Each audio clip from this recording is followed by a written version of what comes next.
that all the time. That's it. That's it. Oh man. Now I was telling Glenda that it's snowing out here. Wow. Yeah. Yeah. Yeah, it's coming down. Well, later on I'm gonna have to pour some salt and stuff. Yeah. Actually, I should have I woke up early this morning. I should have actually done that super early before it started, you know. Yeah, it's supposed to be a bad winter. The almanac. Yeah. Yeah. Oh, Well, it says it? they predict a rough winter, but they don't say what part of the country or which section or what. But they predict a bad winter. Oh wow. Uh-oh. Yeah, and they're usually right. They have a best record in predicting the weather. Of course. Okay, gotcha. Gotcha. And that's Gotcha. what the farmers used to really rely on that years and years ago. They've been around a long time. The almanac, So weather predictions, summers and winters, and so question for farmers to use that system, then it was super accurate like that? well, for those in the days, like 15, 1700, 1800, 1900, I Right. guess, early, you know, that's probably, well, you didn't have all this technology and, you know, Right. but Which is to predict that, almost a year ahead, that was a pretty good record. yeah, yeah. Just to say I that. remember, we were living on that little farm when I was a kid. My dad go outside and he'd say, "Up, rain in the morning." Uh, Me and my brother look at each other like, "What do you mean rain in the morning?" And he was right. And the sign was when the leaves would turn over. Right. The wind had changed direction and the leaves had turned over, and it was a sign of rain. And by God, we did get rain. Unbelievable. Yeah. Unbelievable. Uh, Eh, And what type question when you used to farm, what type of crops you used to grow?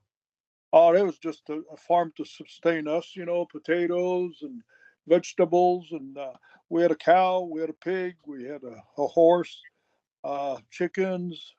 Just basically we didn't sell anything to make money off Right. of it. Just, we didn't have to buy groceries. You know, Nice. well, Those people have no money back then. They just and there was a lot of trade going on. You traded this for this, and the bartering system, the barter yeah, system. yeah, Yeah. yeah. And people saved their nickels and dimes. I mean, Yeah. But it's funny you mentioned that, but not for nothing. Wasn't life kind of better back then? Even though it was, it was a struggle in one area, but in other areas it was a whole lot better. The food was better because you grew I it yourself. yeah, you're And right. I think it was a cleaner environment of living. You didn't have hardly any pollution. All these manufacturing. We was out in the middle of nowhere. It was clean air. We had harsh winters, but you know, we had sleds. Uh, I went to Christmas mass, 12 midnight, Christmas right. Christmas night, and we'd go with a horse and sled. You know, just like you see in the movies, the old movies. Uh, You know, and people's horses had bells on, so you could hear them coming in the dark. right. And yeah, that was I lived that. Oh man. Oh, of course, I was 4, 5, 6 years old, 7 years old, and they Uh-huh. put us in the sled and with a big old fur thing, maybe from a bear or a big old skin, Uh-huh. like in the movies. They get these skin, and it keeps you warm, so we never got cold. Right. Okay. Okay. Okay. So, question. So, did you hear about the Wisconsin shooting? A little bit, yeah, yeah. I want to play. That's crazy. That's the one with the girl doing all the doing Yep. the. That's terrible. My thing is, it's one of those things. Like, do people see the warning signs like before these things happen? Listen, we got a lot of crazy. First of all, I've been saying this for years. My dad worked in a crazy house, the biggest one in Canada. There was like 10, 15,000 people in there. It was used. They had farms to sustain them, and it was funded by the government also. It was run by nuns, and Mm-hmm. they hired security. And my dad worked security, and it was the most dangerous place to work. Mm-hmm. Especially women. Women, he said, were the worst. It's just totally crazy. And there was no drugs back then like today. You know, so but that went away.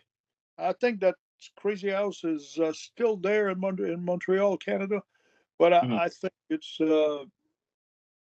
smaller people, a smaller group of people living there. They Mm-hmm. cut back. You know, it's hard to sustain, I guess, financially. But Mm-hmm. look at it. Look at all the stuff that goes on in this country. But the school, there's a simple remedy, and I don't understand it. Politicians, I think, has got their brain in their butt. You know, uh, why don't you put in every school a uh, detector, metal detector, one door, one entrance, no other place, and you got somebody, maybe a cop, just in the morning when they come in, and he can come back maybe uh, the next day. You just swap. One cop can do all that. If you got a metal detector, as soon as that person steps in and they detect metal, oh, you know, that's simple. Right. What do you think? I've told Well, people that. I said that would stop it. But no, they don't put any metal detector, and they don't know about these kids. Because first of all, you think the family's going to say, "Hey, she's crazy." Probably won't be admitted into school. well, to be honest with you, the beginning of the metal detector when I was going to school in New York, it started in the mid 80s, late 80s, as far as because of the gang activity, Yeah. gangs from rifle schools going to other schools. There was one incident that this was before I went to this public school, but there was a public school that I went to, and the gangs from there actually went to my sister's Catholic high school, and they threw a teacher out the window. No. And Well, this was in New York, so they started putting metal detectors and everything. So they started implicating that in the late 80s, but then for some reason they backed off of that. Now I'm going to ask you a question. Do you think maybe schools don't want to put these metal detectors because that's going to affect not morale, but that's going to affect the image of the school? Because if the school is an Ivy League school, or not even Ivy League, if the school has an image of like a prestigious image, do you think well, having metal detectors is first, just gonna, first of all, that system is run by crazies with no brains, no common sense whatsoever. What? At least if you got metal detectors, the first thing the kids are going to feel secure. right? The doors are open. Who's going to defend them? The teachers. They're the first one to get shot usually. Yep. It's whoever is in charge of the school system. That's all it is. It's not that hard. And you install it one time. It might be expensive. I don't know what it costs the expense that it would incur. But look at the money they spend on garbage stuff, all kinds of stupid stuff. They must lay in bed at night and dream up. That's all the politicians. That's what I noticed. Look at now, they're fighting. Oh, we're going to shut down the country. They're a bunch of morons, okay? I've been saying that about for years and years. And now we got some real people that are going to run the country. Some Right. real smart Right. people with a brain in their skull. These are the people. I don't know where their brain is. They're probably sitting on it all day long. You know, probably what they're doing. But anyway, the system to me is broken and it's simple to fix. Don't take a while because it's so far back now from what we used to be. You never heard that about shooting like that. But now with all the news, as soon as there's a shooting, it's all over the news. Well, you got another crazy kid somewhere that say, "Oh, well, I'm gonna be famous," you know, and that's where they get the IDs. Yeah, The they get copycat shooting. yeah, Hmm. 15 years old. I mean, what kind of mind did this girl have? I don't blame her if she's mental. There's not much she can do. But what about the parents? There's got to I be was some signs. There's got to be some signs. But the parents also, where do you send that kid if you don't? A lot of people don't have the money. They don't have. They're not insured, or and you got to go see a doctor, psychiatrist, and all that, which costs money. So right. I don't know what the solution is, but I say metal detectors. That'd be a great place to start. Well, it'll actually stop the problem increasingly at the door as far as with the metal detectors. I see what you're saying. And I definitely. advertise. Well, they know they go to school. They go through it every morning, just like you do at the airport. Nobody brings anything at the airport into the airplane. Right. It won't go through. You Right. got to stay there with your hands up, in the circle Yep. thing around the body. Yep. You got to take your shoes off. Yep. You Oh, can yeah. even make the kids take their shoes off in case they hide the gun in their shoes. So, I'm glad you mentioned about the flying situation.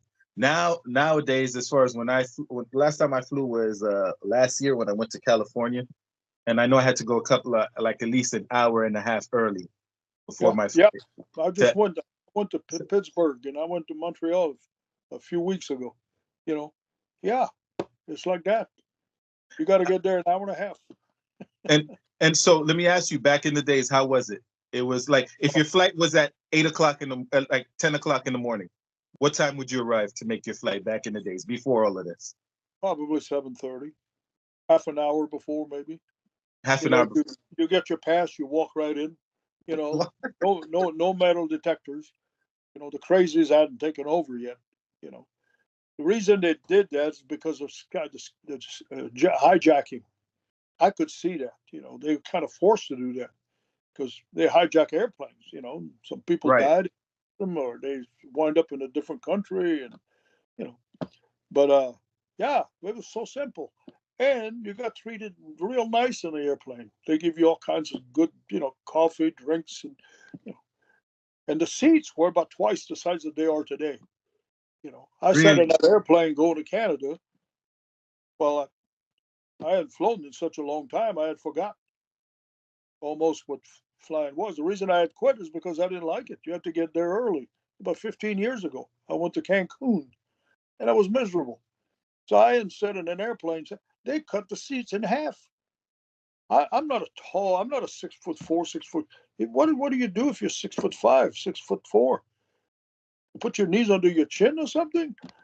Correct.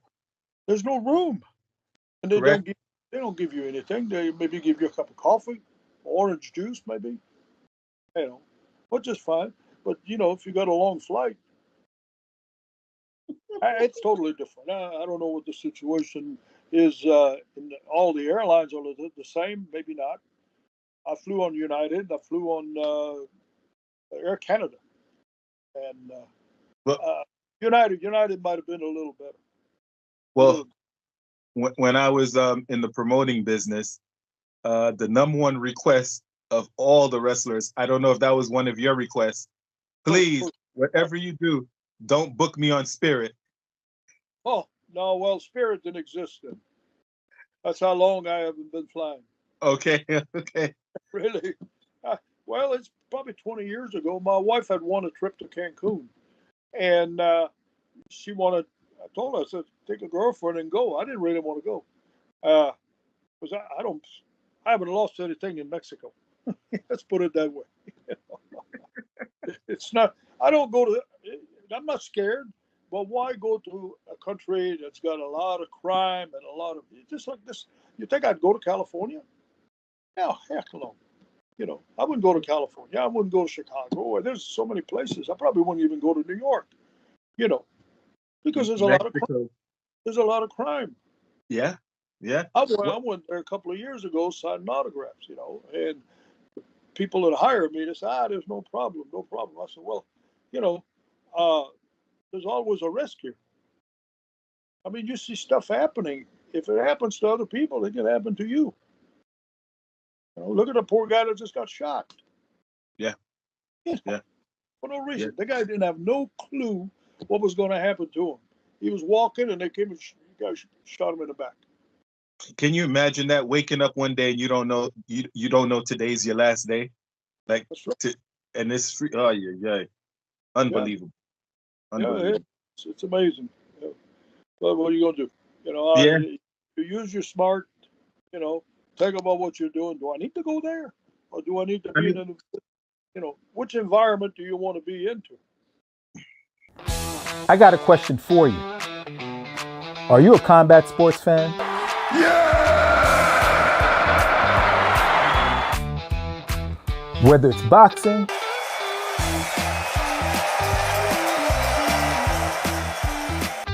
wrestling,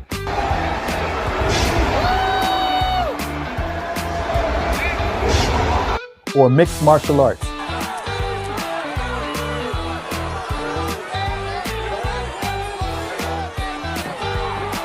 It's all combat sports. So show your support and order the Step Into the Squared Circle merch. How do you do that? It's real simple. Just go to dondavine@gmail.com. That's DONDAVINE@gmail.com. And we're going to need your Cash App name. We're going to need your full name. We're going to need your mailing address and t-shirt size, as well as t-shirt color. It comes in black and athletic gray. And after you're done doing that, you can send your payment to $Don Devine. That's $DONDAVINE. Get it done, because that's an order. When I went to Mexico, this was like in 96, 97. I never went to a place that I received before I even left New York. I received so many instructions from friends and strangers. Okay, when you go there, don't drink the water. That's number one. And I'm like, huh? Don't eat the plants because they use the water. Don't be careful with when you brushing your teeth because you're gonna have to go. And I'm like, what the? And then be careful with the panhandlers. Once you come off the plane, and I'm not gonna lie to you, everything they warned me of, it was true. The minute I came off the plane, and I'm not knocking Mexico, but I'm just saying my experience. When I came off the plane, the first thing I get greeted with a panhandler. Yeah. And I'm like, not even in New York. I mean, New York, there's panhandlers. Don't get me wrong. There's panhandlers everywhere. But at least around the airport situation, it's not that bad. You get food for like an hour or two. Like, oh, New York is not that bad until you leave that area. Then you're like, oh, shoot, okay. Well, look what the politicians in New York done to the citizens of New York with all the migrants and all the stuff. And all, who pays for that? It's all the poor people that live there. Yes. I'm sorry for them. I wouldn't. The reason I wouldn't want to go to New York is not because I hate the people. It's just a place that's run. I think they got the approval of the politicians. They're not supposed to be any guns there. Automatically jail, all that. You can't get a permit unless you probably spend $500,000 to get a permit to carry a firearm there. That's what I hear. I don't know. I don't live there. Well, here's one for you. When you don't have a firearm, you can't defend yourself. You're right. Here, the state that I live in, I can carry an arm, which I don't, but keep it in my house. Right. I pity the fool that break my front door. That was going to be his last door. Okay, now that you mention that, I like to use the terminology. Now that you're in a state that you're able to use the Fifth Amendment. I've never lived in a state that I couldn't. That there was not a Fifth Amendment. Never. I wouldn't live there. Right. Tennessee, that's a good place to live. That's where we live. And look, before I lived in Florida. I'm in Florida right now, just for the winter. West Virginia was the same way. You can carry. Don't need a permit. Because I'll tell you, why you don't need a permit? Because if the media would tell you the truth is the people that carry firearms, they're good citizens. They don't rob banks. They don't commit crimes. Maybe, I'd say if there is, it's maybe 1%. Because they want to be able to carry arms to defend themselves. They don't want to rob banks. They don't want to do anything. So they want to take their guns away to those people. Because they want to leave you helpless to defend yourself. You don't have a gun. What do you do against a gun? It takes another gun. And you might still get killed. Depends who shoots first. Yeah. But it's not going to be the citizen that's going to shoot first unless he's threatened, Right.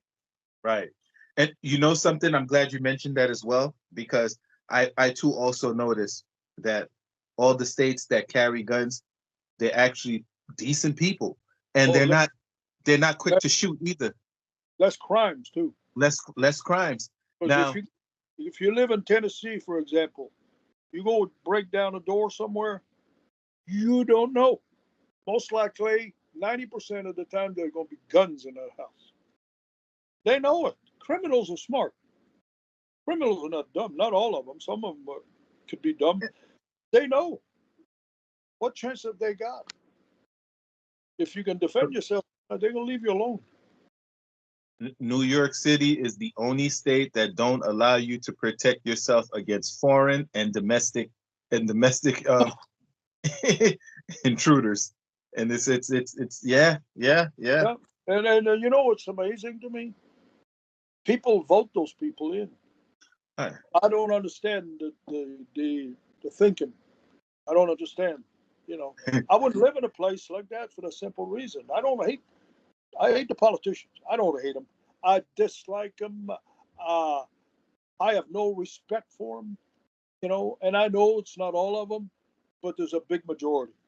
Mm-hmm. And such a big majority, and what we got with Trump, with Biden for 4 years. They had a big majority. You couldn't do nothing about anything. People got arrested, sent to jail, did all kinds of, I wouldn't live in places like that. Wow. Yeah. I know some people are stuck, especially if you're born there. They don't want to leave because their family is there. They got a big family. Well, I can understand that too. And some people can't afford to move. That's enough. Who can afford all that stuff is the millionaires, the rich people, the people that, and the politicians don't have a clue about the people the way they think. They think they know the people. They thought they knew the people on this election. They were wrong. Yes, I love your terminology. I always use it every time now when I'm talking to people. I'm like, hey, they finally woke up. People finally woke the hell up.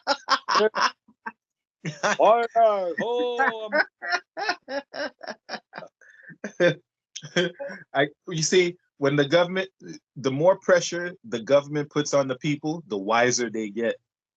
It took long enough. Especially today. They have a hard time getting over people today because I'm not very smart with computers and technology and all of that, but I know how to do some research, simple stuff, and I pay attention, and I'm informed. When I came to this country, the first thing I did is I learned about the Constitution of this country, 3 branches of government and all of that, and the rights and all that. The right to bear arms. I tell a story. I got a brother who lives in Canada, and he don't know about the Constitution. He never lived here, and he don't understand why we have guns. Well, you shoot each other. I said, Mario. His name is Mario. I said, Mario, it's the right to bear arms. Well, why do you want to bear arms? I says, it's in the Constitution. And I said, it's not for hunting or anything like that. It's to defend yourself against an oppressive government. Because the founding fathers had went through all that. The kings were the ruler. You could execute, put you in jail, do whatever they wanted. You didn't have any rights. No rights of free speech, no rights of anything. And I says, that's the reason. I guess in an oppressive government, you got the right to bear arms. And I never thought of that. Said, well, you don't live there. Look at Montreal. Montreal, guns are illegal. There's a lot of shooting. And look, a lot of shootings. The crazy thing is, I don't know if you ever heard about ghost guns. Ghost guns are guns that have no serial number, and there's a thing called a 3D machine. These 3D machines, they could produce anything you could think of. They could produce food, weapons, you name it, vehicles, you name it. So you heard about the CEO that got shot in New York City, in Manhattan? He got shot with a ghost gun. Ghost gun. Yep. So this is the example. It's a felony to have one. A felony. But usually they don't even lock them up. You see people are committing 17 crimes and they're on the street. Take a look at it.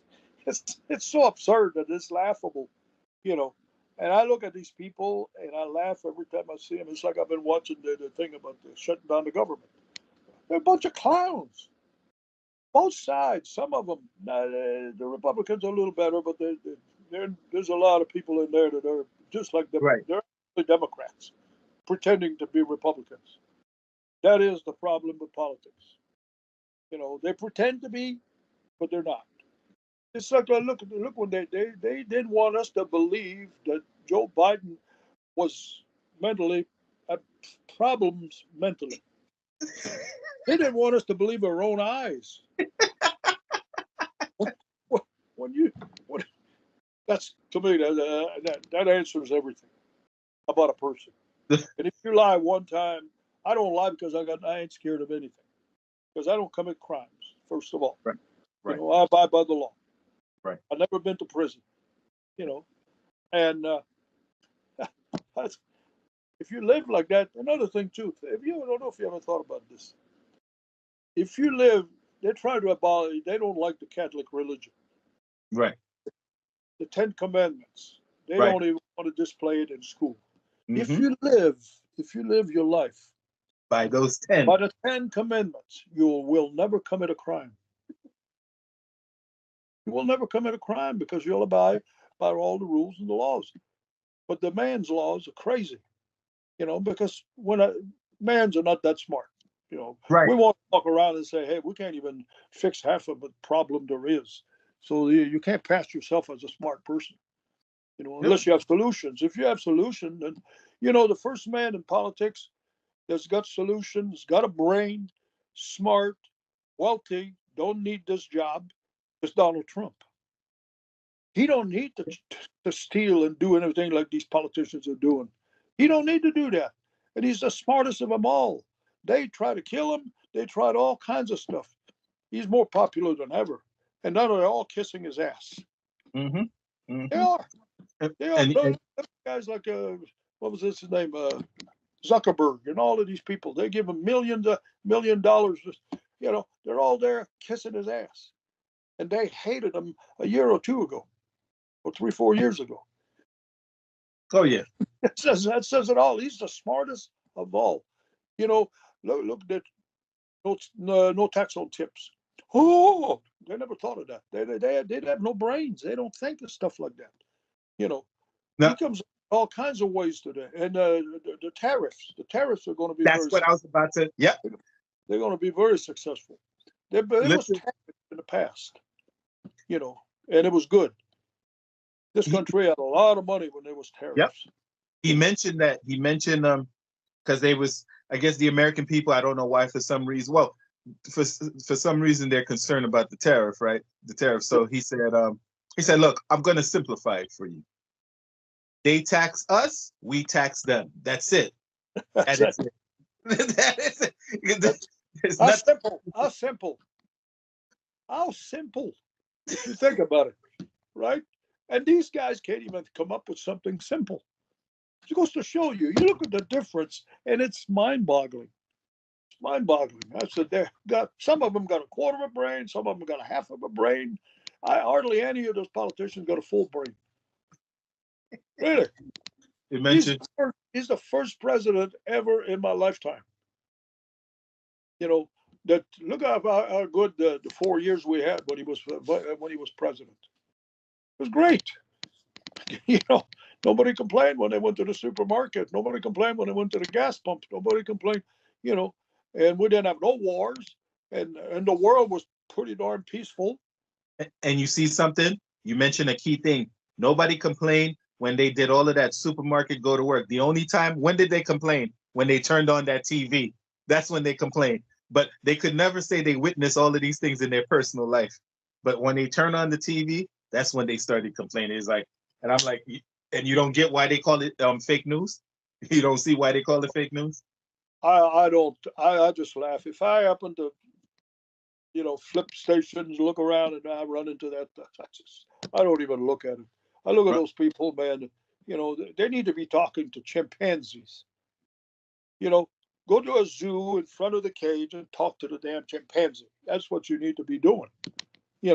Try to explain to the chimpanzee how you're thinking.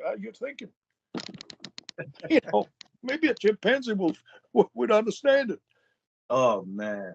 You know, it's Oh like man. the View, and then CNN and all of them.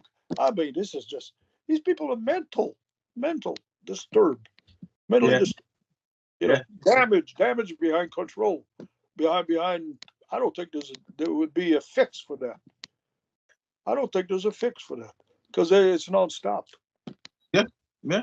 You know, Yeah. so and I ran into a few people in my life that, and right away when I realized that, I'm just very polite, and hey, nice seeing you, and go about my business, and don't talk politics with people like that because you're wasting your breath, you know.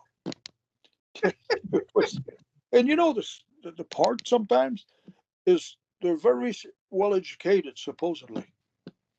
I know. Very well educated.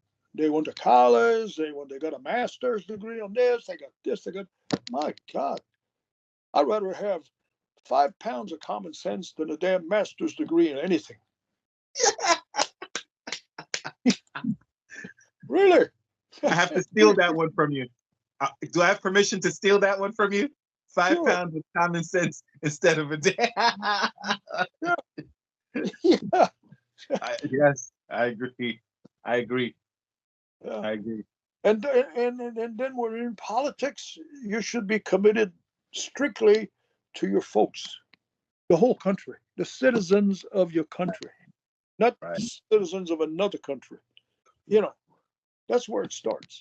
And if we're floating, and if over the years we accumulate so much money by doing that, which we would, there wouldn't be if we thought about the people of this country only, there'd be no poor people in this country. There'd be no poor people. There'd be more money than we ever saw. You're right. You're 100% We're right. about trillions of dollars. We're up to 40 trillion. I mean, it's just crazy, and there'd be no poor people. And then you can help others. When nobody goes hungry in your country, then you can help others. You can help in a war, maybe if there's a war is declared in NATO and all of that, and you got all countries standing together against, like we did against Germany, Mhm. and I could see that. But until then, you think of your people. It's like your family. Would you, if you had barely enough money and you live good, but you got enough money to live that way, but you're not very wealthy, where would your money go to? To the neighbor? Yep. Goes to family first. Yep. And if you got some left over, or you can help your next door neighbor get And into take trouble, it out. then you can help.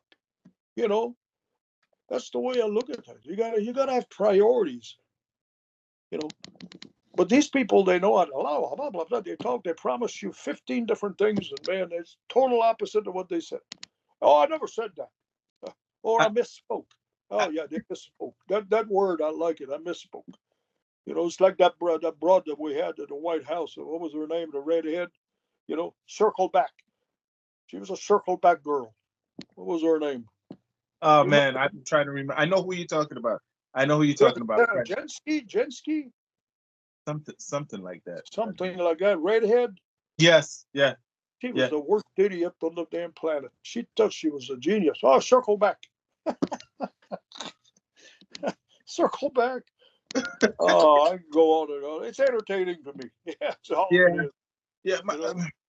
But my thing is, you see what you just said as far as like you take care of home first. It's like that. It's like that when you're in your. It should be like that in your personal life. It should be like that if you're running a country. It should be like it, that's the formula. That's always the Yep. formula. Take care of home first, then whatever you have left over, you take care of Yep. outside. That's Yep. And follow the 10 Commandments. Do not yeah, steal. yeah, yeah, Politicians steal from everybody. They steal from you, from me, from everybody. Uh, and do not lie. yep, If you lie, they lie all the time. 10 yep. Commandments. You'll never go to prison. And I try to live by that. I'm not an angel. We all screw up sometimes. Right. You know. And whoever come up with the 10 Commandments, I believe it's God. Right. It came Correct. from God. Correct. Because man never come up with a law like that. They have 16,000 pages when they have a law. You got to read it. It takes you a month to read the damn thing. Of course. And it don't make any sense. You know why that's done? Because of lawyers. There's all kinds of loopholes in their laws. A loophole to the right, to the left. I mean, it's constant loopholes. And the lawyers make a fortune off of that because they'll get you off on the loophole, you know. Well, they're the one that makes the law. All the politicians, 80%, I think, are lawyers. So they make laws that you can get out of it if you break it. There's always a way. You know, I've noticed that. Yep. Yep. Oh yeah, they and to answer your question, the reason they don't go by the 10 Commandments is because they can't financially benefit from it. That's probably the main reason too. That's the main reason. Yeah, that's the main reason. That's right. That's right. Oh man, you realize? Listen, I don't know if you noticed. This is the first episode that we did that we didn't even do an introduction. We went right into it. We just let the cover. But hey, listen. By now, people that's been following us, they already know who you are. They definitely know who you are. Hopefully, they know who I am. So, and plus, our names are going to be written on the bottom just in case people forget. So, what I wanted. Well, you know, it's just, to me, it's common sense. If anybody can show me that it's not, you know, I probably would listen, but it ain't going to change. You know, I go with common sense, and I think maybe some people don't have it. Maybe because they're just brought up a different way of thinking, you know. Yeah, a lot of people I don't blame because they're misinformed, you know. Maybe they don't know where to go look to find for the truth, you know, what's right. But you got to read a lot, you know, to educate yourself. You know, hell, when I came to this country, I couldn't speak a word of English, you know. Wow. Yeah. Really? I tell people that, really. I knew about 10 words that were all bad. So I could not go out and have a conversation with somebody. They would have arrested me. And back in those days, you had to be careful because if you use a 4-letter word, a woman would get up and slap your ass, slap your face. I mean, yeah. Yeah, back in the 60s and, you know, early 60s, late 50s. Yeah, you didn't use 4-letter words and all kinds of, you know. Yeah, I couldn't speak English. I learned just riding with the guys in the car, and you know, I never went. I'm not very well educated. I didn't need it. Common sense. I got plenty of it. I think for myself anyway, because I ran my life pretty good. You know, I find that the ones, and I'm not saying all. So you know, to those that's watching and feel like because they have a degree that I'm offending them, it's not all, but a lot. I realize the ones without a degree, the ones that don't have a degree, you actually have an educational conversation with them. You actually, because their life experience is like, ooh, they span from this wide. But then you deal with somebody with a degree, all they could do is regurgitate what they was taught in that classroom. They're not really regurgitating anything from life experience or whatever or whatsoever. Especially these days, a lot of people go to college. Right. And those teachers, they're not teaching the right things to these kids. Most of them are liberals. You know, that's the way they think. Liberal and communism is the same to me.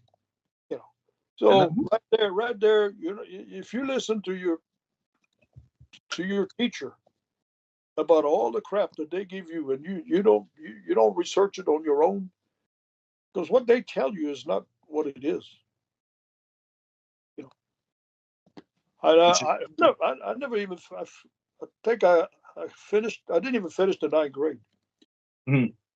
Didn't even finish the 9th grade, which was fine with me. You know, because you work hard and you take care of your body, and don't be a sheep, a follower. A lot of people, you're young. Oh, well, my buddy does that. Oh, you know, I got this, that. No, don't be a sheep. Be your own person. You know, make your own decision. You know, and sometimes you make a wrong decision. Well, who do you blame? Just blame yourself. Learn from it. Don't do it anymore. Hang around some people that are very smart, which I did. There were some wrestlers that, when I started wrestling, they were very smart guys. One was in the stock market, and his apartment would look like a stock market office. He had all kinds. He's a pretty wealthy guy. He made quite a bit of money. And he was very smart. Drove to the matches by himself. He had a Cadillac. He was a very independent guy, but very, very smart. I don't think he never went to college. The big guy, muscle, worked out almost every day, had a clean life, and he liked me for some reason. And I made a lot of trips with him. And a lot of wrestlers says, "How come you ride with Hart?" His name was Hart Nelson. I says, "Hey, he asked me. Well, that's nobody else. He don't ride with anybody. You know, well, and I learned. You know what he said to me back then? He says, "Kid, save your money." He told me that every time I saw him. Save your money. Buy gold. I wish I would have bought gold. Gold was probably, I don't know, it's very cheap back then. If I would have bought, say, an ounce of gold a month or every 2 months from Right. 1962 till today, jeez, you know. But it's okay. I did well. I saved my money other ways. I just didn't understand about gold. But a lot of examples I got. There was we had school teachers as a wrestlers, a couple of them. One of them was very smart, I thought. Mhm. But I always hung around with older people, older guys in the business. Because if you want to learn anything, you learn from somebody that's younger than you. It's just like if you train for anything, train with somebody better than you. You're learning music, if you're wrestling, you wrestle with a guy that don't know any more wrestling than you, you're not going to learn anything. You're not. You're going to stand still. You're going to be Right. right there. You know. Oh wow. Yeah, I've always been taught, and I'm sure you heard the same thing, that in a room, if everybody is not smarter than you in that room, you're in the wrong place. You got to make sure that you're pretty much that. Not saying that you're dumb, but you're not that you're not the so smartest person in that room. Everybody else around you got to be the smartest one. That means you're in the right place. But if they're not, you're in the wrong Yeah. place. Oh yeah. Yeah. You got to be around smart people. And there's a lot of them. And then I'm not talking about a smart person because he's a lawyer, he's a judge, he's a this, he's a that, he's a that. You know, just by his record. You know, how successful is he? It, You know, the fruits of and his labor. yeah, and then ask questions. You know, how successful you get a successful person, this person that should help you. Or you ask questions. How do you do this? How do you do that? How did you get to this? How do you know, knowledge is everything. Knowledge is money. Yep, yep. I agree. I definitely Yeah. agree. Oh man. Okay. So this part, I could talk all day with you on this. Man, listen, we definitely would have to meet up one of these days so we could just sit back and just talk, just Yeah. really just hang back and talk. Um, I wanted to dive into the AWA. You've had experience with the AWA. Very little. I wasn't there very long. Uh-huh. You're talking about Minnesota? Yeah, yeah, Yeah. No, I wasn't there, and I don't think I stayed a week or two. really. Yeah. Yeah. Yeah. I wrestled Greg Gagne. They wanted me to go up there for a long, long, long time, and I'd wrestle. I was wrestling in Georgia. I think it Mhm, was 1974. I think mhm, something like that. mhm, And I wrestled in a town. I can't remember the town, but it was a pretty good sized town, and they had a good crowd too. mhm, And I was booked against Greg Gagne, mhm. the son. We had a match, man. It was unbelievable. That Wow. was people were standing, and it just clicked. And I mean, God, Lord, and I said, yeah, man, I was enjoying myself. He's good. He was good worker. Uh-huh. Of course, his dad was a wrestler and all of that. So Mhm, after that, and then I left. I forgot where I went. Uh, Later on, I moved from Georgia, And one day, I forgot where I was. I think I was working for Crockett. He called me. Greg did. I said, "Hey, man, I never kept in touch with him, And man, we sure talk to my dad. We'd like to have you up here. Blah blah blah blah." And so I said, "Well, let me think about it." So the more I thought about it, I didn't want to be where it was cold, and long trips. Right. And I fell in love with the South. Very, very shortly after I came to the States, I went to Boston first, and then I wound up in Louisiana, in Alabama, and all of those places. And I was at home in the South. That's what I found, because it made sense. Everything was half cheap, half price of whatever was up north. In Boston, $25 a week for a room. Really? And 62 now. That was a lot of money. $25. Oh Lord, And I went to Louisiana. Guess what a room was for a week? And just as good a room, $5, $6 maybe. Some of them were 5 and 6. Was that considered affordable back then?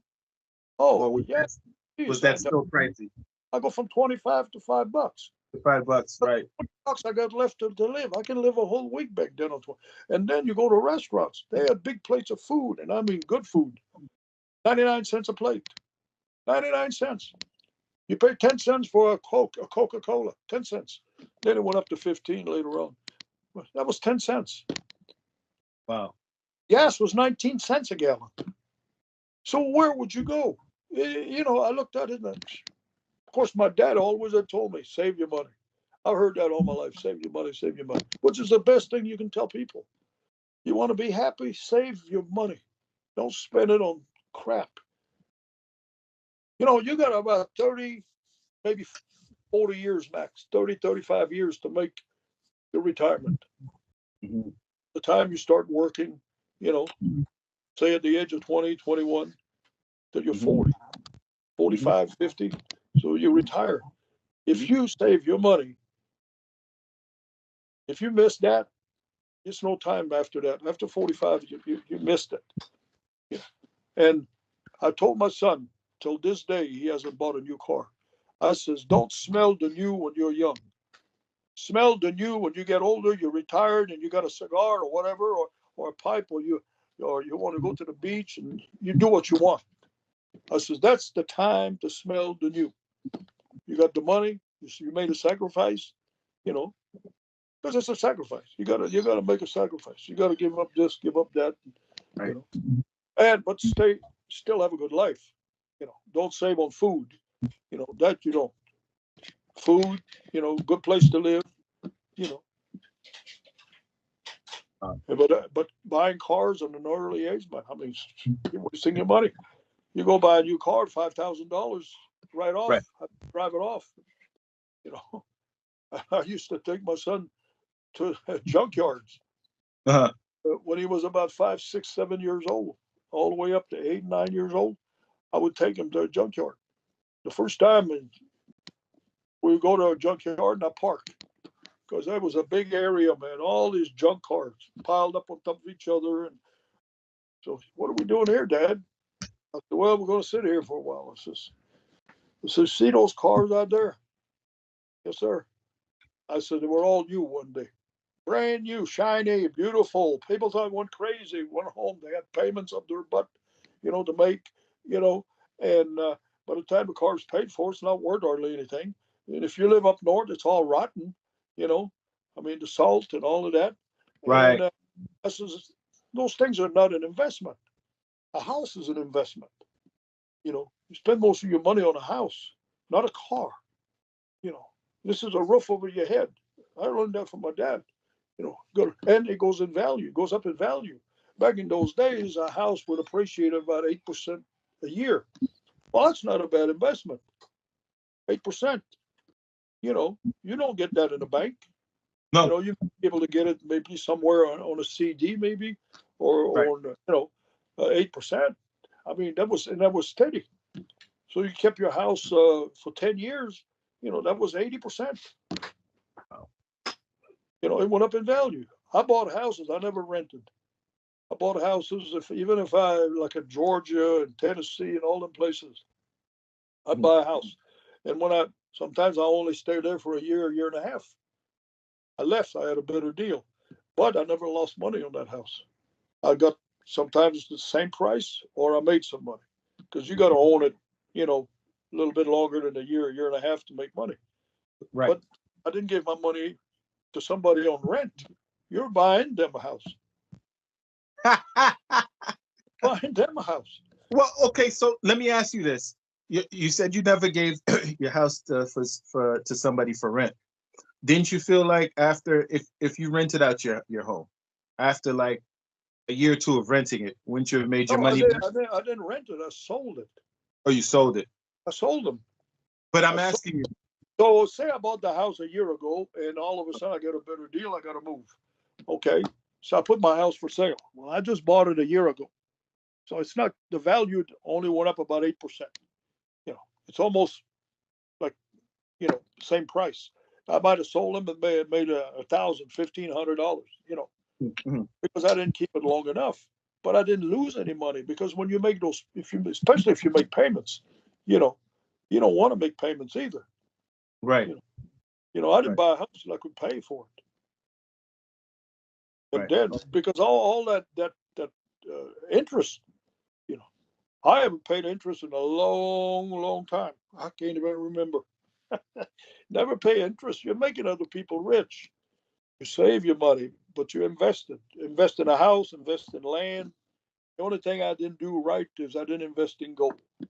Right. Today I did that. Back then, it didn't sink into my head. Because my way of thinking was, because they always told me, you buy gold because gold it's never been worth zero. And they always say, oh, the dollar, they're going to do, they're going to do this with the dollar. They're going to do that. The dollar, blah, blah, dollar's going to disappear. I've had old timers tell me that. And I said to myself, you got gold. You want to sell me gold. Well, if they're going to devaluate the dollar, why are you selling me your gold and then you get dollars? That doesn't make sense. You understand? If that was the case, to me, that didn't make no sense. Gold that has never been worth zero, and I'm giving you all my dollars that could be worth zero if it gets devaluated. So I never touch gold. But, I guess I was wrong in a way. I don't know, but I still don't know how it works. Right. I still don't, Yeah, that's okay. So I wanted to do like okay, so you told me you was there for a short period of time. So what I'm gonna do, I'm gonna run into the history, run through the history of AWA, and feel free any time to interject or interrupt to tell me a story that triggered your memory. Okay. The American Wrestling Association, known as the AWA, was an American professional wrestling promotion based in Minneapolis, Minnesota. Yep. That ran from 1960 until 1991. Not bad. Yeah. It was founded by Vern Gagne and Wally Carbo. Who was Wally Carbo? Oh, he was an ex-wrestler, become promoter. Wally Carbo. Yeah. Okay. He I think he was still there when I went there. Okay. Yeah, him and what's his name again? Vern Gagne. Yeah, they were partners. I went there. I think I was the year that I won the belt, or the year after, the world title. I think that's what it was. I think it was in the 90s. And I lasted a week or 3-4 days, maybe 2 weeks, but I know I wasn't there very long. Gotcha. The promotion was born out of a Minneapolis boxing and wrestling club, and that's funny to hear that, because even the schools that I've been affiliated with when I was running my promotion, it was a boxing and wrestling club, and it actually brought out some pretty famous female boxers, male boxers, and stuff like that. but a lot of gyms, it was kind of rare to see a school just dedicated to just pro wrestling. And I'm just talking about the wrestling. I've seen gyms with just dedicated to boxing, but normally when it came down to wrestling, they were sharing the area. It was either boxing and pro wrestling rings and stuff like that. It was basically like that when I started in Montreal. That big gym I told you under the church that the priests would run.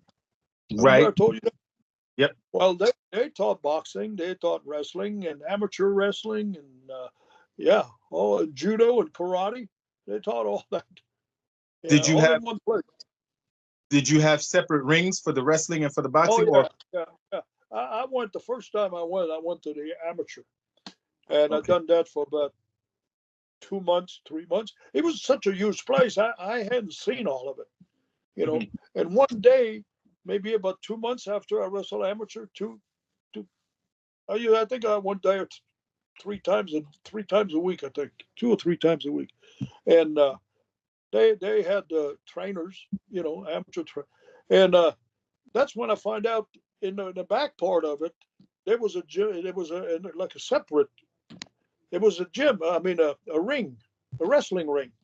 Right. Where there was a mat on the floor. Right. For amateur, it was a mat. And I said, "Oh, wow!" So she said, I realized it was amateur. I mean, it was professional wrestling in a ring. I didn't know they taught professional wrestling because I had went to a match in the Montreal Forum with my aunt. That was the only time I've been to a wrestling match, and so that's why I knew that that's what I wanted to do. Because when they were teaching me amateur wrestling, I said, that's not what it really is. It was different, I didn't realize that, big difference. Because I had went to grade school, I had went up to the 9th grade, so we didn't have any wrestling at the school, no sports. So anyway, that's how I found out.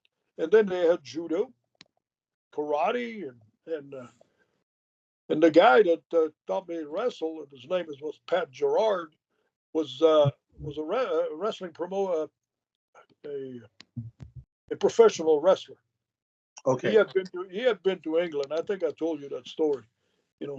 He had come back from England, and because he had been kicked out of the country, he had got involved in drugs, and so the priest gave him an office down below, and he was in charge of the wrestling, pro wrestling, and then, which was separate. Yeah, it was a huge, biggest gymnasium I ever been to. Well, so, it was a huge church, and the basement was bigger than the church. And it was underground. It was underground. Wow. And the church made some money with that. Wow. Which is good, because they produced a lot of wrestlers in that school. Oh snap! Pat Patterson, Terry Garvin. I can go on, and a bunch of them. And the cool thing is, because it was located in the basement, I'm sure it didn't interrupt church services when you had church. So it didn't interrupt it at all. Yeah, exactly. Wow. And then we had wrestling there every Friday. Not every Friday. I think it was twice a month. I think on a Friday we'd have wrestling. People would.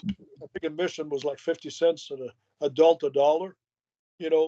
Kids 25 cents or 50 cents, and we got to wrestle in front of the crowd. And the crowd was probably, I don't know, 200 people maybe.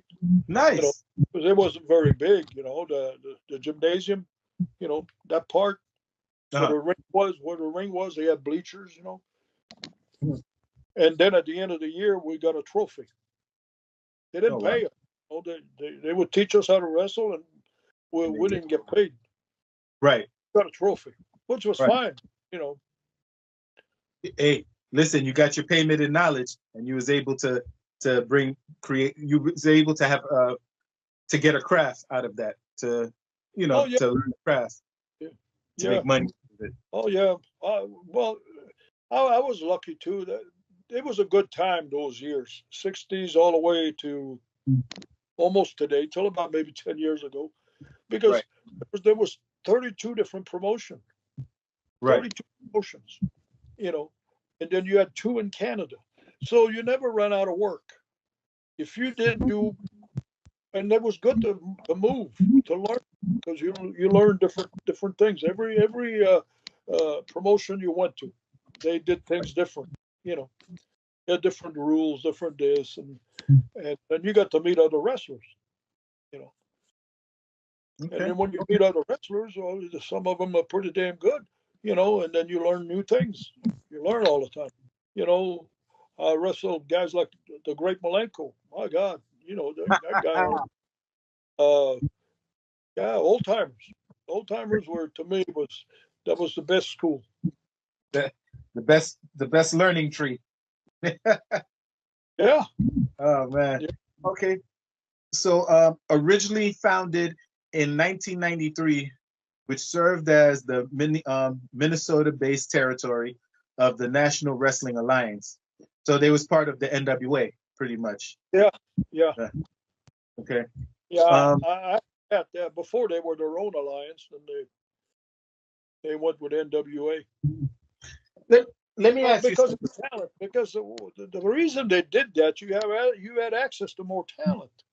See, if you belong in the NWA and the promoter needed a couple of good wrestlers for a big show, he'd call the promoter. Can I use a couple of you guys? Can I get so and so, so and so? You know, it's like me. I got sent to Oregon, you know, for a couple of days, stuff like that. I'd be sent to St. Louis, you know, a lot of places. I only went for a day or two. They would exchange wrestlers. So okay. So you kind of answered my question. I was going to ask you to join the alliance. Was that something smaller independent territories was forced into, or they found it beneficial for themselves and also the actual alliance that they was joining? Well, the smaller promoters that didn't belong to it didn't do that well. You know, it was almost like a real amateur shit. You know, amateur stuff. You know, Right. they got a bunch of jabronis, you know, because there was no money to be made. Right. You know, you by yourself with by it was almost like a union. You know, for the promoters. You know, because they had access to all the, if there was 10 promotion, well, they had access to any of them, and the world's champion would go to all these different promotion. They worked it out. Like if you were the world champion, yeah, you would go to St. Louis, for example. That was a promotion. You go there like 6 times a year, or 7 times a year, or 10 times, and then you'll go to Oregon for 7 or 8 times, or you'll go, you know, whoever belongs to the NWA. Right. They had Right. access to the champion. You know. Okay. Okay. Like Harley Race was all over the place, you know. And then when Flair got it, you know, that's why there was so much traveling, you know, because Ric Flair didn't wrestle in North Carolina a whole entire week. He'd wrestle a day or two here, man, and he was gone. And then you didn't see him probably for a month or two, 3 months. You know, he was somewhere else. So I wouldn't have done that. so let me ask you, did the NWA themselves receive like a percentage off of everybody that joined the alliance, or it wasn't about that? It was just about sharing talent. Yeah, sharing talent. That was the main thing, sharing talent. Yeah.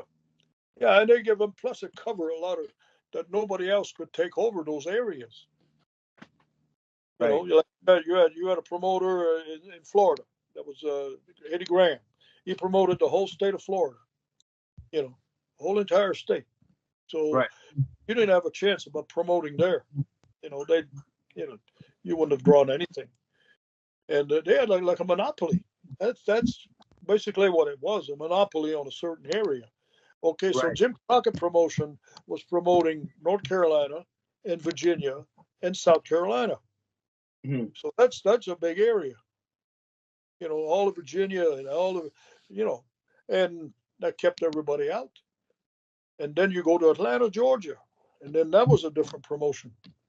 You know, they had Georgia, they had Augusta, North Carolina, South Carolina. Anyway, yeah, you had a big area, the whole Georgia territory. And then if you kept going west, like look at Texas. Right. Texas was part in. Wow. Wow. So, Okay. yeah, they kept everybody. Actually, it was a monopoly in a way, but I don't think they could do anything because the monopoly was uh, only for each promotion. Mhm. By Mhm. having all these people holding on to each other, you know, for the talent and everything, you couldn't take over anything. Right. Right. Because there was a lot of it, even up north. I remember what was his name? Gosh, he was well known for trying to steal territory. Uh, uh, Jack Pfeffer. Jack Pfeffer. You ever heard of him? No. Yeah, look him up sometime. Called Jack Pfeffer, promoter, wrestling promoter. Yeah, he's a little bitty guy, a Jewish guy. He was old when I met him, and he had stolen some territories, and he'd come into a town and with 10 guys. He'd have Bummy Rogers. He'd give him names. You know, Right. like Buddy Rogers was over. Well, he named the guy Bummy Rogers. So when Bummy Rogers was on the card, a lot of people got fooled. You know, and it would draw. It would draw because they thought it was Buddy Rogers. Oh. You know what I mean? He'd have his own crew with the names of some of these top guys, like what was his name? Hobo Brazil. Hobo, Hobo, Hobo Not Brazil. Bobo. Hobo Brazil was over like hell, but he put on the card Hobo Brazil. And I wrestled Hobo Brazil. Hobo Brazil was a guy about 5'8", like guy, nice guy. We had a hell of a match. We got booked in what was that at? That was in Jack Pfeffer. We went out of Boston somewhere. He booked us in the main event. My name was G.G. Rogers. Well, there was a Buddy Rogers, so G.G. Rogers. And then he had a Bummy Rogers. But my name was G.G. Rogers against Hobo Brazil. And we drew a hell of a house. And we had a Wow. hell of a match. Yeah. I was in Boston. Yeah. So he was the first. He was the first promoter to actually exercise what they call parodies. Like he was No, trying to. He was he trying was, to do. He wasn't duplicating, but he was doing something similar to. Oh my God! I gotta look him up and now. yeah. Yeah. That's He had a lot of promoters who were scared because he hurt some of them for a while. You know, really. he was taking some of the crowds. You know, with doing that stuff. So a lot of them, but eventually they got rid of them. I think they. I Uh, suspect I heard a story that they put a to his really. disappear, and then he was a little bitty guy, you know, and he was probably at the time 60 years old, maybe 65 years old. Yeah. Okay. If I would assume if you're doing business basically on that type of level, you wouldn't be walking around with protection, whether it be on your waist or with people, walking around with people. He didn't have that type of protection. He didn't have security. He didn't have, he wasn't. Yeah, yeah, yeah. It was just, but eventually they got rid of him, and he was partners when I went to Boston. He was partners with Tony Santos. Okay. That's when I went from Tony Santos. We went to a town somewhere. It was about 300-400 miles away, and he had booked me with Hobo Brazil. Yeah. Hobo Brazil, and I had a jacket, pink jacket with a fur, and he said, "Strut, strut, yeah, son of a bitch, strut." He'd have me strut, yeah, because Buddy Rogers would strut. Oh, so now he was doing gimmick infringement. Oh my God. Oh yeah, yeah, What the the whole thing, the whole thing. Yeah. man? I'm But gonna then, look. What was his name again? Jack Pfeffer, Pfeffer, Jack Jeffer. Jack Pfeffer, Pfeffer, Pfeff- P-A-F, I think, E Pfeffer. Jack Yeah, his Pfeffer. name is Jack Pfeffer. Okay, I'll look into it. I'll Yeah, definitely look into it. I don't know exactly how to spell his last name. Spell his last name, but he's a Jewish guy. Yeah. Oh, Okay. he was a trip. He was a trip. Oh, he was well known. I'll tell you. Yeah, yeah. Yeah. His type of wrestling was cartoonish. It was just You know, he'd It's book a the bunch of girls. He'd book the girls, the midgets, and all at once, one big show. You'd have a two, three big circus. names, two, three big names. You know, I- made up, made up names. I got a question for you. Are you a combat sports fan?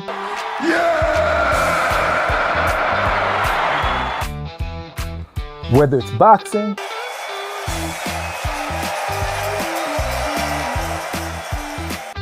wrestling,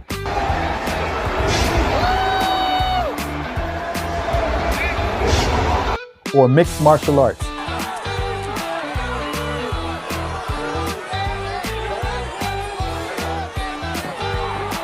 It's all combat sports. So show your support and order the Step Into the Squared Circle merch. How do you do that? It's real simple. Just go to dondavine@gmail.com. That's DONDAVINE@gmail.com. And we're going to need your Cash App name. We're going to need your full name. We're going to need your mailing address and t-shirt size, as well as t-shirt color. It comes in black and athletic gray. And after you're done doing that, you can send your payment to $Don Devine. That's $DONDAVINE.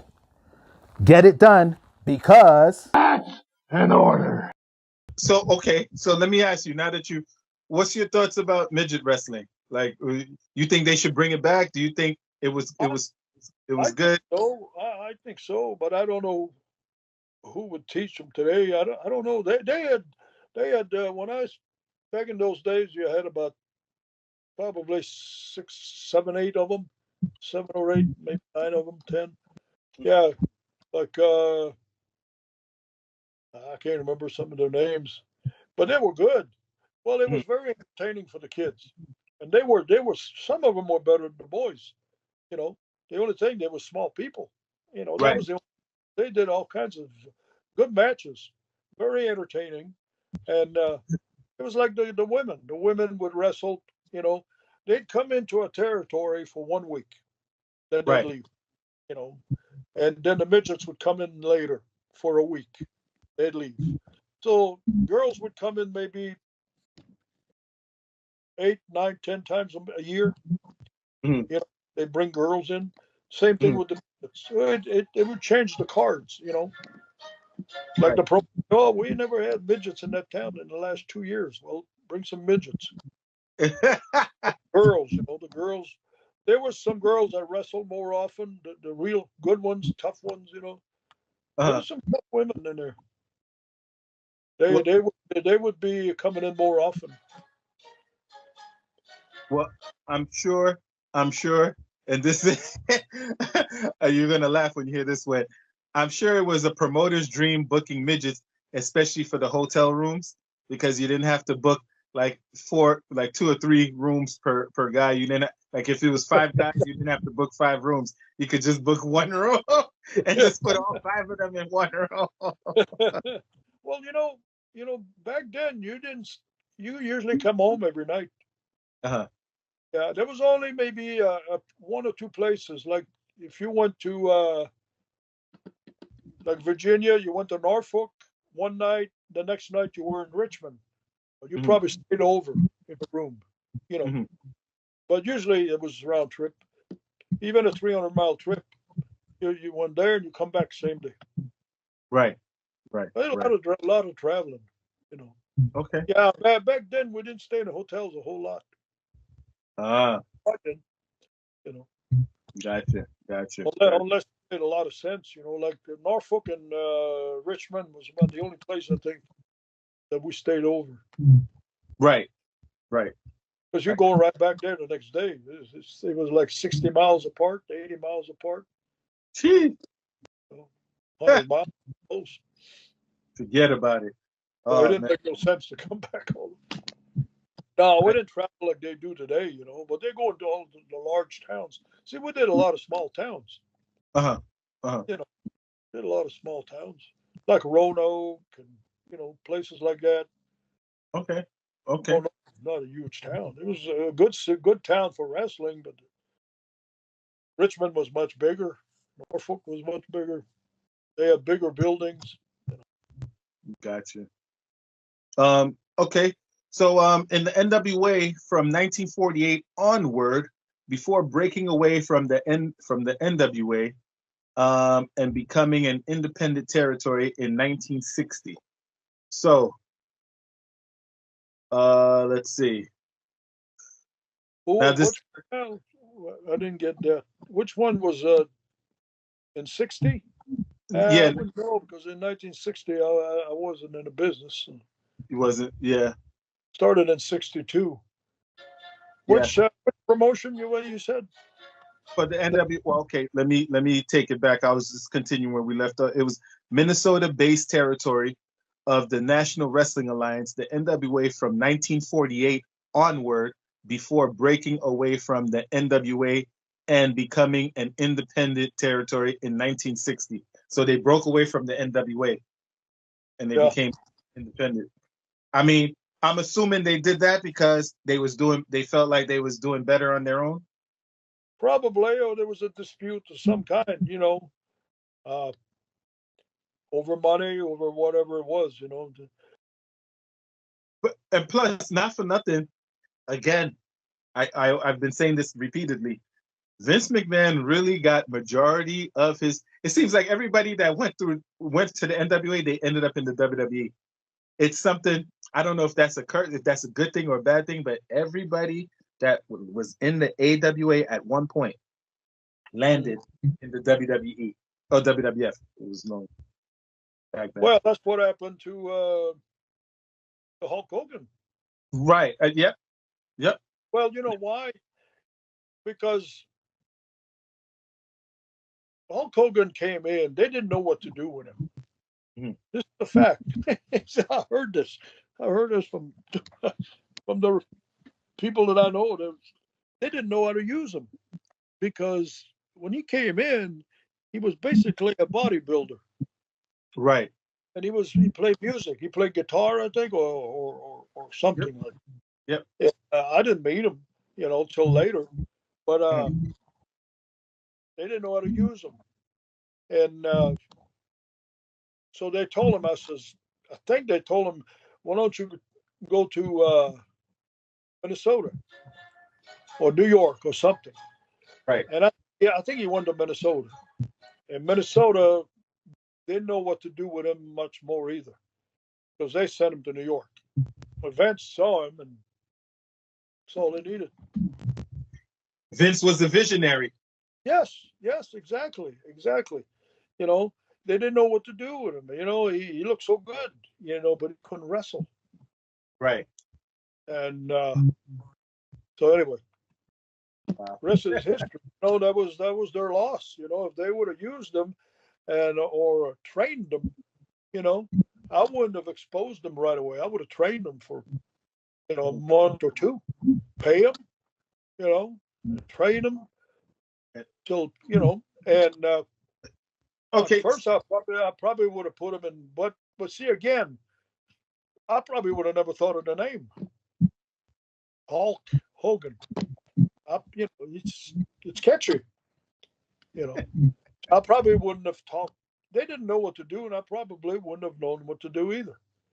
Vince saw a vision, and he's wow, made a fortune. So the Hulk was born. So a lot of these guys let's take away Hulk Hogan. You had your Mean Gene, you had your Bobby Heenan, I think you had your Bam Bam Bigelow. You had a lot of these talents that came from the AW, yourself, that came, even though you was there for a short period of time, but still you was in AWA. You had a lot of these guys came from AWA. Do you think that Vince deserves credit as far as for building their character, or they already came as a package? They already had their own character. Because I think Mean Gene, I looked at old footage of Mean Gene in AWA. Mean Gene looked like the good old Mean Gene from back when he was in WWF. He was the same Mean Gene to me. So that had me to believe that maybe they was really like this before they entered the... Yeah. Well, like Mean Gene's, he was just an announcer. Right. He was not in the ring and all of that stuff. He was an announcer, and the name was catchy, Mean Gene. that's a catchy name right off the bat. What are you going to add to that? It's pretty hard. I probably wouldn't have touched that either. It's like me when I went there. He called me rugged. That was Vance's idea. You know, I was rugged Ronnie Garvin. You know, that was the first place I ever was called rugged. So And Vance had to put his touch on everything. of course. A small touch, small this. He didn't. That's not bad. Rugged, hell, that was a compliment. I figured, It fits your whatever. character. It's better than being called asshole Ronnie Garvin.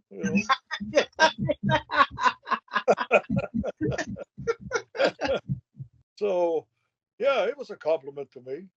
And he's the promoter, and he's got the right to, do whatever he wants. I mean, Right. I wouldn't have went for some goofy thing like, what's his name with the polka dots. I would have never polka dots. Well, listen, you heard why they did that as far as how they made fun of Dusty Rhodes? They used Virgil, the bodyguard of the $1 Million Man, to make fun of Dusty Rhodes. Before Dusty Rhodes came to the WWF, Dusty Rhodes' real name is Virgil Reynolds. Virtual something, yeah. So they hired the bodyguard as Virgil, the black dude, to be the bodyguard of the $1 Million Man. And I heard that was a personal little dig that Vince McMahon had against Dusty Rhodes because he originally wanted Dusty Rhodes over there. If I'm not mistaken, I heard rumors about this. Maybe correct me if I'm wrong. I heard originally Dusty Rhodes was supposed to be the Hulk Hogan of the business before Hulk Hogan. He was trying to get. I've never heard of that. You never, yeah. No. Yeah. Well, I don't think he would have been as good, unless he went to a serious damn training. Yeah. But listen. Listen. My battery's going dead, and I don't know if I got a booster. Oh, okay. So listen, I was about to. It works out perfectly. We'll do a part 2 of the history of AWA. This was really great. Really great. All right. All right. So I got a long cord somewhere and I can't find it. All right. No, that's fine. All right. Well, We'll set something up. I guess give me a call later on, and then we'll set something up in a couple of days or so. Okay. Good enough. All right. All right, my man. Take care. Say hi to Glenda. Take care. I will. Bye-bye. All right.